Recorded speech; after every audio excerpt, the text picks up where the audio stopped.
सलाम, जय ख्रिस्त. सर्व माझ्या प्रियजनांना, सर्व ख्रिस्ती व्ह्यूअर्सला प्लस ऑल व्ह्यूअर्सला हा समय परमेश्वराने तुम्हाला मनात दिला आहे. त्याचा आपण धन्यवाद करूया. त्याची उपकार स्तुती करत त्याच्या सुंदरशा चरणाजवळ येत त्याची स्तुती आराधना करूया. त्याच्या अंगणात त्याची स्तुती आराधना करूया. प्रियजनांनो, आणि सुंदरशा वचनाकडे वळूया. त्याचा खरं जिवंत लिखित वचनाकडे वळूया, जो आपला स्वर्गीय पिता परमेश्वर यहोवा, त्याचा महाराज एकुलता एक प्रिय पुत्र, आपला उद्धार करता, आपला तारणारा, राजांचा राजा, प्रभूंचा प्रभू, प्रभू येशू ख्रिस्त, आणि त्याचा महाराजा पवित्र आत्मा, जो आपला त्रेक एक परमेश्वराच्या चरणावर येईल. त्याची स्तुती, त्याची आराधना करूया प्रियजनांनो, आणि त्याच्या सुंदरशा वचनाकडे वळूया.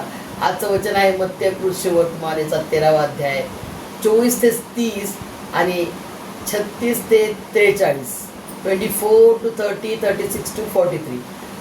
थोडं ब्रीफमध्ये आहे. थोडं ब्रीफ. प्रभू येशू ख्रिस्त सर्व लोकसमुदायासोबत शिष्यांशी बोलतात, आणि मग शिष्य जे प्रेषित आहेत ते सर्व प्रेषित 12 प्रेषित हे पुन्हा प्रभू येशू ख्रिस्ताला म्हणतात, हे काय आहे, याचा उलगडा आम्हाला सांगा प्रभू. आणि ते हेडिंग आहे निंदनाचा दृष्टांत. हे निंदनाचा दृष्टांत आहे, आणि ते पूर्ण स्पष्ट सांगण्यासाठी प्रभू येशू ख्रिस्ताला ते विनंती करतात. आणि तेव्हा प्रभू येशू ख्रिस्त त्या दृष्टांताचा स्पष्टीकरण करतो.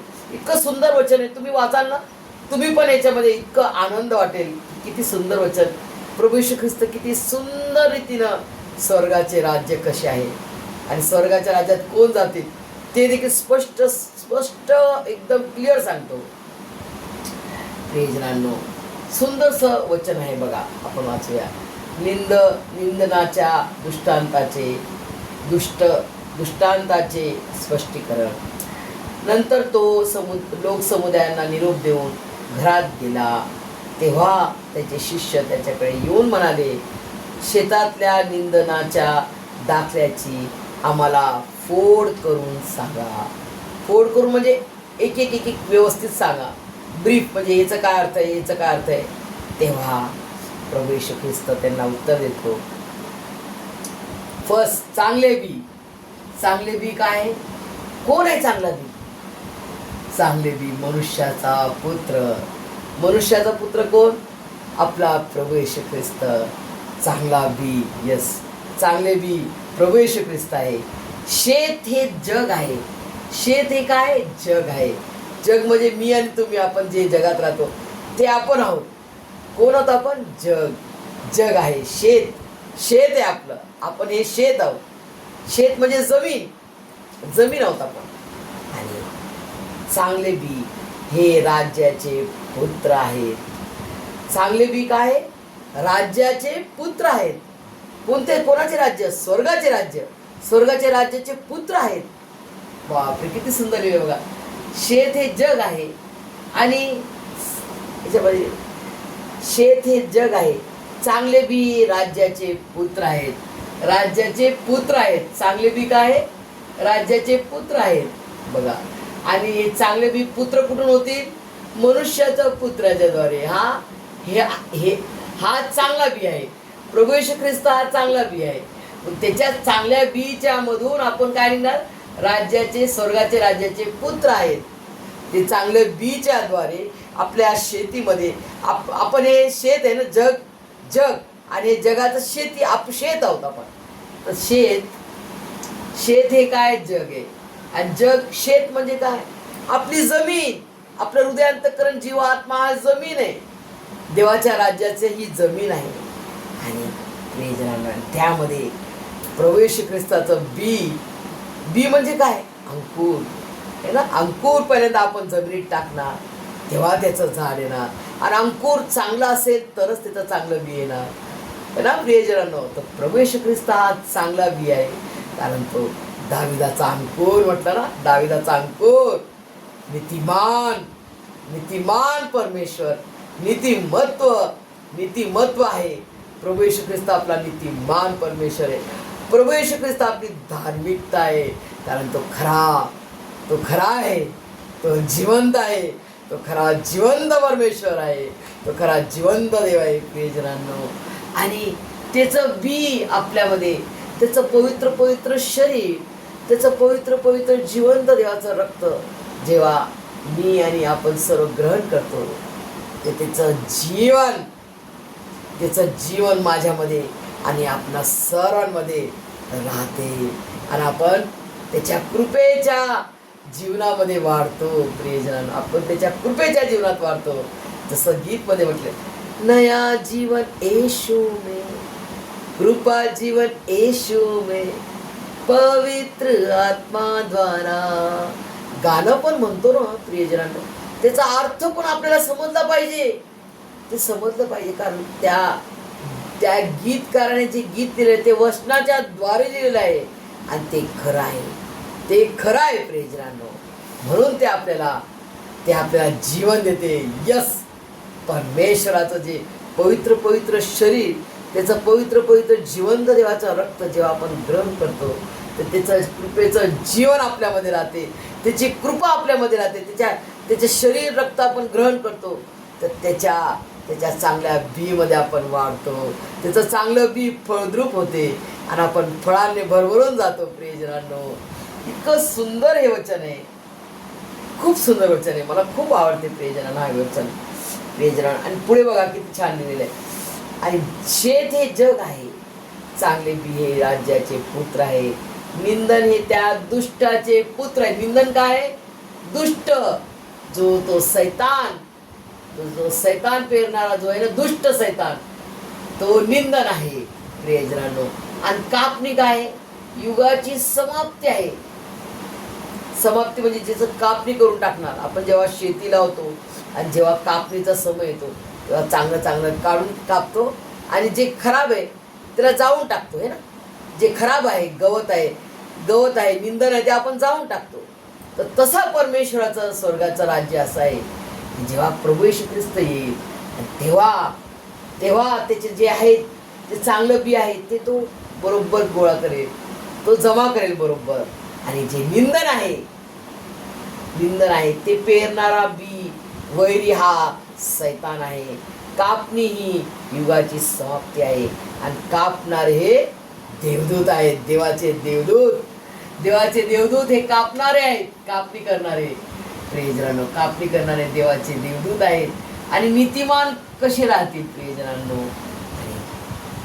त्याच्या आधी तेव्हा जसे निंदन गोळा करून अग्नीत जाळतात, तसे युगाच्या समाप्तीस होईल.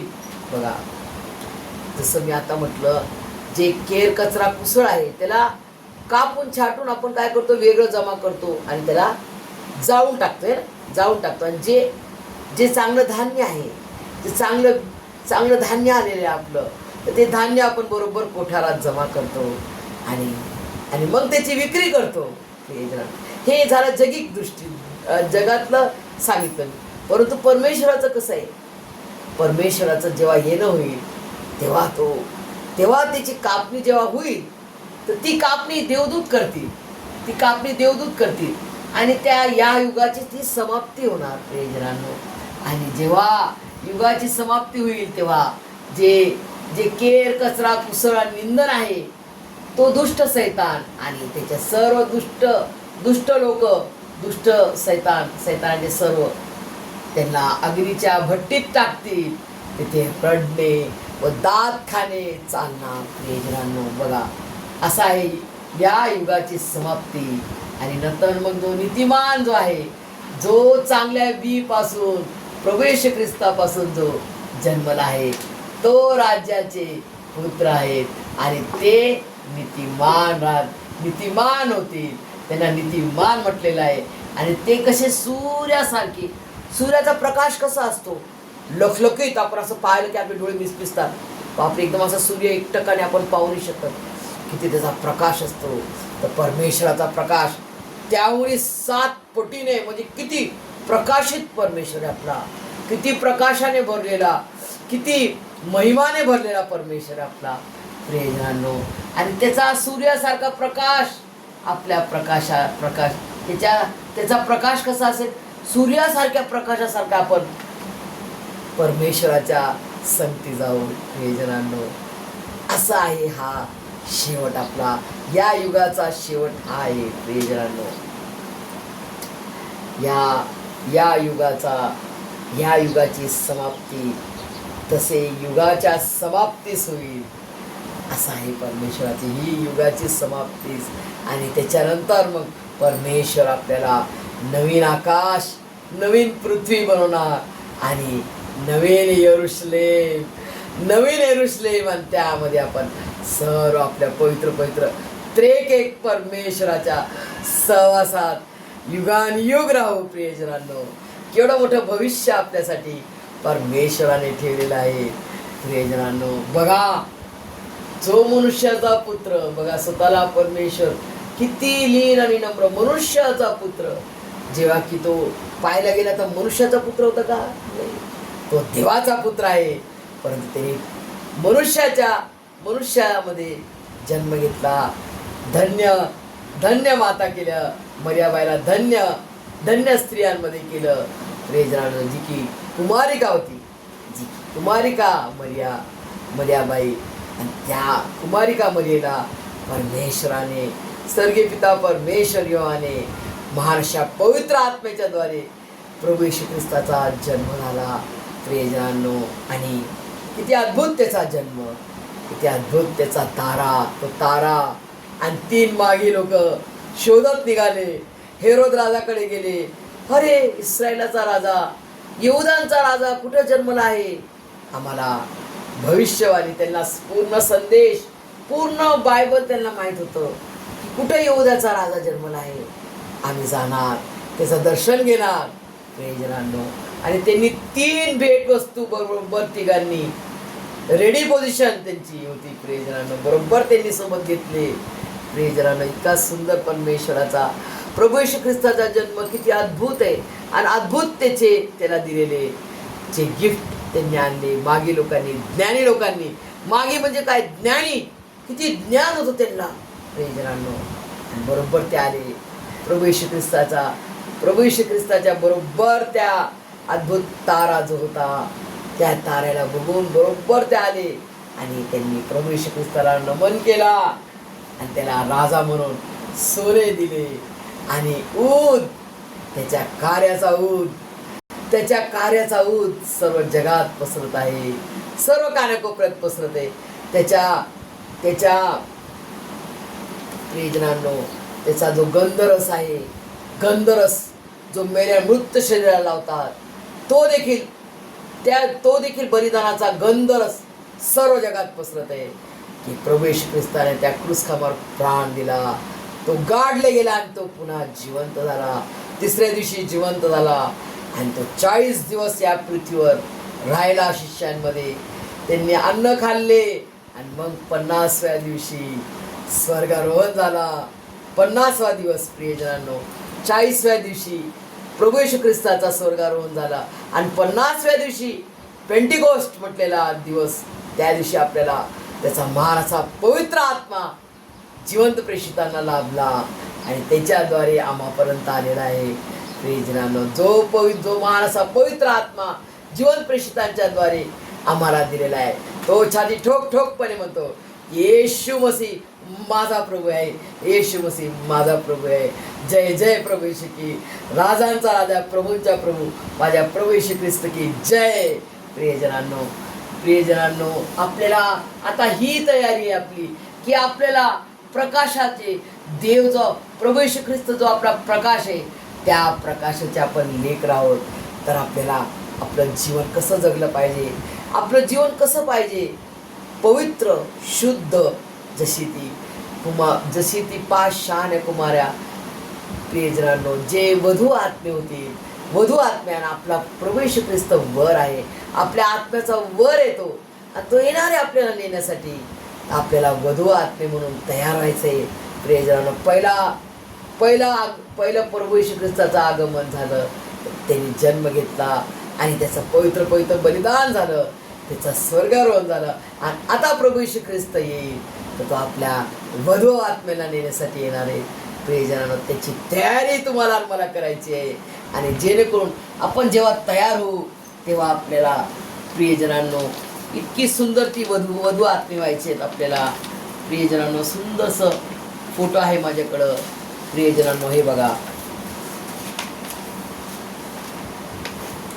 अशी आपल्याला सुंदर सुंदर सजलेली नटलेली जिचं विश्वासाचं तेल भरलेलं आहे, जिच्या वचनाचं तेल भरलेलं आहे, अशा रीतीने आपल्याला आणि एक्स्ट्रा विश्वासाचं तेल, एक्स्ट्रा वचनांनी भरलेलं तेल तिचा भरलेलं आहे. प्रियजनांनो, अशा रीतीने आपल्याला तयार व्हायचं आहे. प्रियजनांनो, ही आपली तुमची आणि माझी तयारी आहे. हे तयारीच्या वेळेस आपण फार जोमाने नेटाने परमेश्वरासाठी झटूया. रात्रंदिवस परमेश्वराच्या वचनांमध्ये मनन करूया, जेणेकरून आपला झाड त्या पाण्याच्या प्रवाहाजवळ लावलेला आहे, जो कधी कोमत नाही, जो 12 महिने फळ देतो, ज्याची पाने कधी कोमत नाही, ज्याच्यावर परमेश्वराचा वर्षाव आशीर्वादाचा झरा त्यांनी फोडलेला आहे. तो झरा कोणता पण जगातला मायकलाल त्या आशीर्वादाच्या झराला असा थांबू शकत नाही. तो वाहतच राहणार आपल्या सर्वांवर, तो वाहतच राहील.